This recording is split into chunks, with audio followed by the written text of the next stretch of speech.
এত কষ্ট করে এই পাখিগুলো লালন পালন করতেছি কি চলে যাওয়ার জন্য।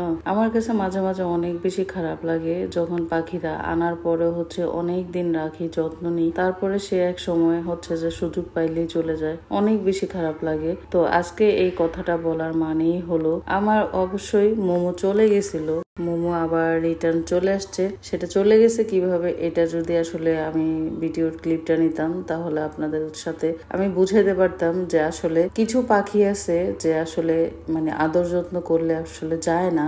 এটা একটা ভাগ্য।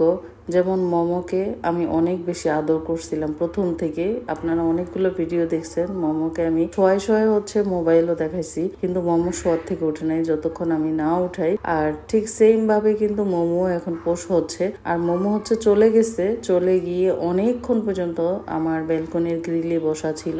আমি আস্তে আস্তে করে খাঁচাটা যখন ধরে ঠিক মোমোর পাশে আমি এনে দিই, তখন কি করছে মোমো আস্তে আস্তে করে বারবার করে তাকাচ্ছে। এদিক সেদিক তাকানোর পরে ভালো করে দেখতেছে যে ওর সঙ্গী তো এখানে আছে। আর অরিজিনালি একটা কথা মেয়ে বা ছেলে দুইটা যদি এক হয় তাহলে কিন্তু কেউ কাউরে ছেড়ে সহজে যেতে চায় না। তো মোমো কিন্তু একটা জিনিস বারবার ফিরে তাকাচ্ছে যে মোমো সাথে কেউ ছিল, এটা বারবার ফিরে দেখতেছে।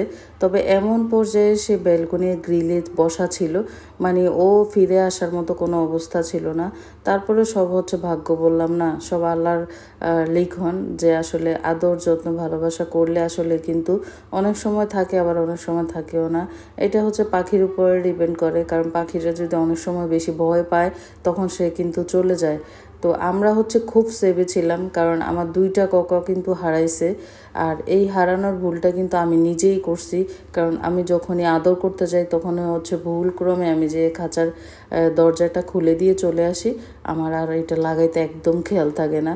তো আমি কিছুক্ষণ পরপরই যত কাজ করি না কেন এসেই কিন্তু ওই যে মোমোর খাঁচাটা আমি একটু হালকা একটু খুলে রাখি, নিচে দিয়ে একটু খোলা থাকলে ওইটা দিয়ে বের হয়ে যায়। আর বিন্দু মাত্র আমার খেয়াল থাকে না যে আমি ওর খাঁচাটা কি লাগাইছি নাকি লাগাইনি, এই জিনিসটা আর খেয়াল থাকে না। আবার অনেক সময় পানি চেঞ্জ করে দিতে যাই, তখনও খাঁচাটা এভাবে খুলে দিয়ে চলে আসি। বিশেষ করে এই যে মোমোর খাঁচাটার থেকে যদি একটু খোলা থাকে ওরা কিন্তু বের হয়ে যায়।